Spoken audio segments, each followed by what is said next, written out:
Okay, so this is my 2002 Daihatsu Move RS Turbo. From the outside, it's not a heck of a lot to look at. It's a very basic car. The body is pretty much all stock. The only thing that kind of gives anything away is the hood scoop that I added here. So it's got Nankeg NS2R street racing tires, or basically like an R compound. They're 120 tread. I've got Dixel racing pads. Eventually here soon I'm gonna get slotted Dixel racing discs, and hopefully one day I'll upgrade to some stainless brake lines. It's sitting on Tane racing springs. It's kind of hard to tell from the front wheel gap, but the rear you can see it sits much lower, but it's level, so that's the main important thing. Let's see, let's go around to the interior. Is kind of messy, so I won't really show a whole lot, but so the RS model has shifting buttons here on the dash.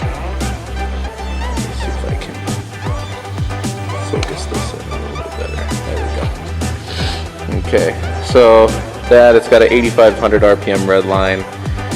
You just push the shift, the steer shift, and then you can up and down the shifting there. So yeah, it is automatic, so that kind of sucks, but oh well. So let me bring you around here to the engine bay. Alright, so I'm going to switch hands on the camera here. So you can kind of see through the grill there, you can see the intercooler that I remounted, as you'll see in a second.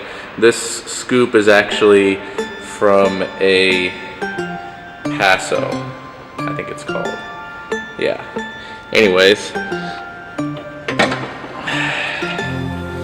Alright, so let me put the give me a second here. Alright, so the engine is basically stock. There's not really a whole lot done to it. This is an aftermarket blow-off valve here. Let me try to adjust this. There we go. So this is the factory intercooler. The problem with this setup was that this little scoop right here was the only air that was getting to this. There was a little duct on the bottom of the hood here that went down into the intercooler itself. The problem was, as you can see, this little inlet provides no coolant. So I had to move this. I made a bracket of my own here to mount it to the bolt for the radiator support here. So it's very steady. It's not moving at all. This little S pipe here is actually from Daihatsu Koppen. This, and then this little blue pipe back here that I used to connect down to the throttle body. It gave it space so I could bring it up, because it literally was sitting right on top of the engine down here, and it was just soaking all the engine heat. So the only thing left for the cooling factor of this is I'm going to wrap these pipes here, the hard pipes, here, here, and there, with kind of a reflective tape to keep it from overheating. The other thing that I'll be doing is making a heat shield underneath here that's going to be angled down. So if any rain gets in there, it's just going to come right off of the front, and it won't get on any of the electronics down there, which is the main concern.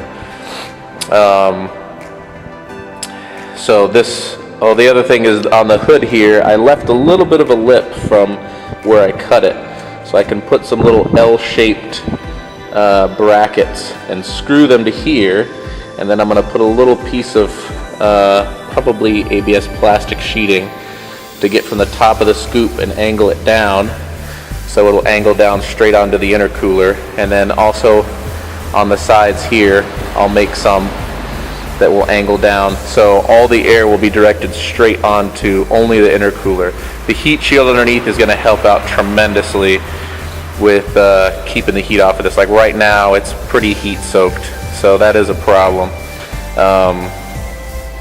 Okay, so over here, this is a oil catch can that's routed to the breather hose off of the valve cover. This intake that runs down to the turbo and fits like a glove is actually from a 1.8 turbo Volkswagen. So the 1.8 turbo Volkswagen intake actually fits like a glove on this car. The factory diameter of the hose was about this big, and sorry about that. So the factory diameter right here, it came up, the hose came up to here, and it attached to the airbox. Where it attached, the diameter was about this big. As you can see, the difference is from this big to about this big. So it's like 3" here, where the inlet is at the filter. The filter sucks in cold air from the fender well over here. So that's a positive thing. I do kind of want to build somewhat of a heat shield over here on the side if I can. See if I can build it to the back and attach it to these screws on the back of the filter, or just kind of put a shroud over here in the corner. Try to reduce the amount of hot air that gets sucked in. That should be pretty cheap to make. Once again, I can probably use a piece of ABS plastic sheeting, and then just on the back side of it facing the engine bay, put some heat resistant tape. So that should help quite a bit. This is actually nice and cool. This doesn't get hot at all. So I only had to plug up this one little outlet here. The other one I was able to use for this, and this other one is for the air temperature sensor, so that worked out perfect. So yeah, that's pretty much it. I mean, this was really cheap off of Yahoo Auctions. I was able to pick up that for a good price. This was really cheap from eBay in the US, or no, Amazon actually. So this was really cheap off of Amazon.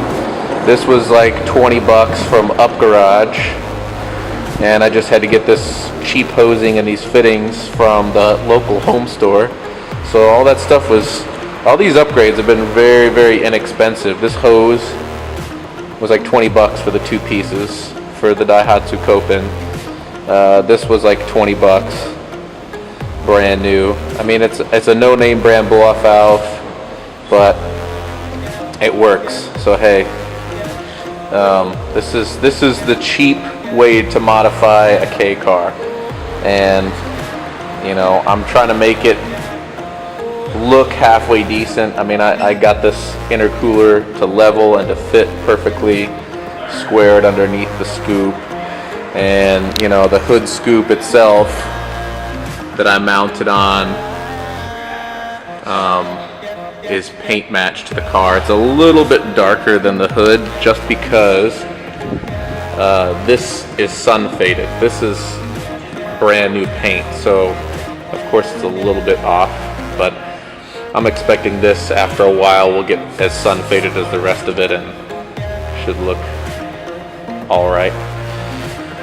So yeah, that's pretty much it. Oh yeah, also I forgot about the exhaust. Actually mounts right inside the fender well down there. You can kind of see it right there. It's a motorcycle sport exhaust.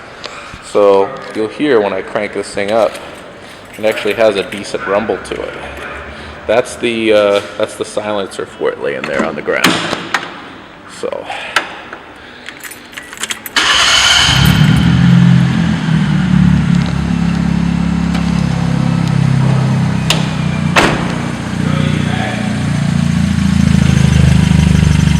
sounds pretty good. It's not bad.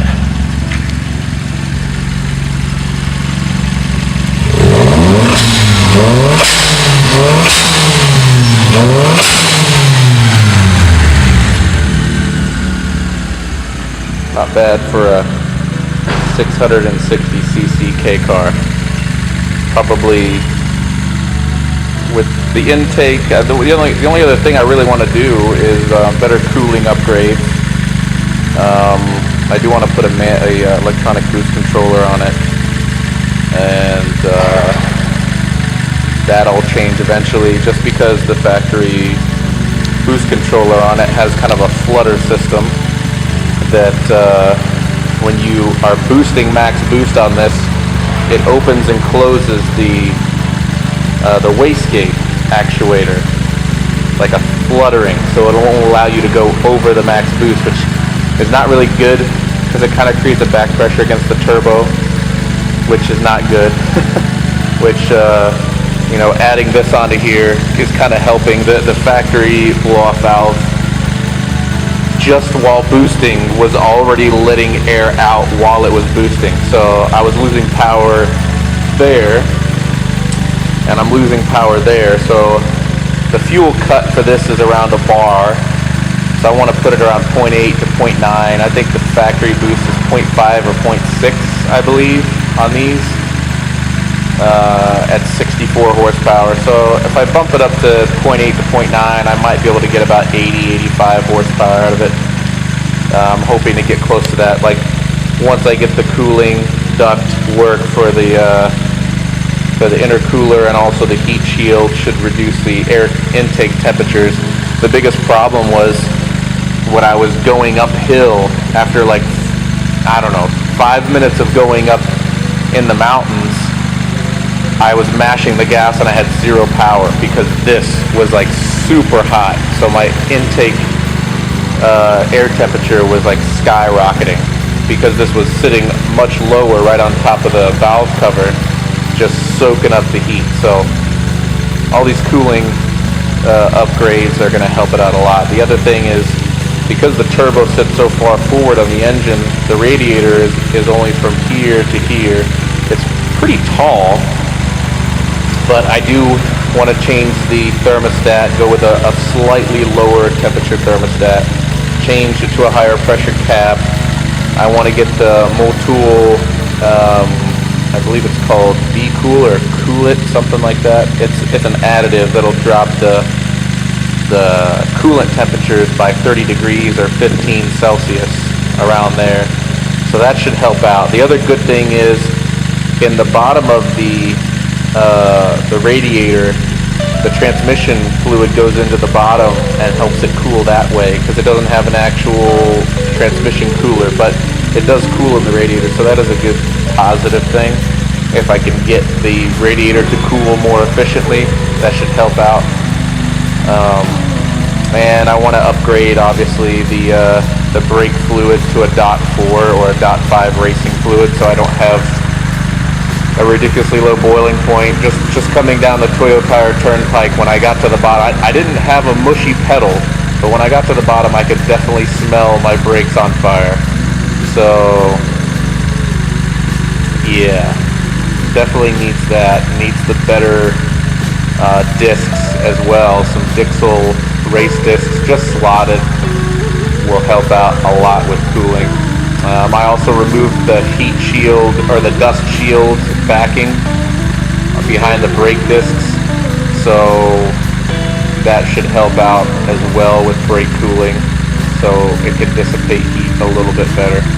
I had considered doing some brake ducts through the bottom here, but I didn't really think it was worth it. It's a pretty light car, so really just upgrading the discs, the coolant, and possibly the brake lines should do all I need for stopping power on this thing. But yeah, that's pretty much it. Thanks for watching.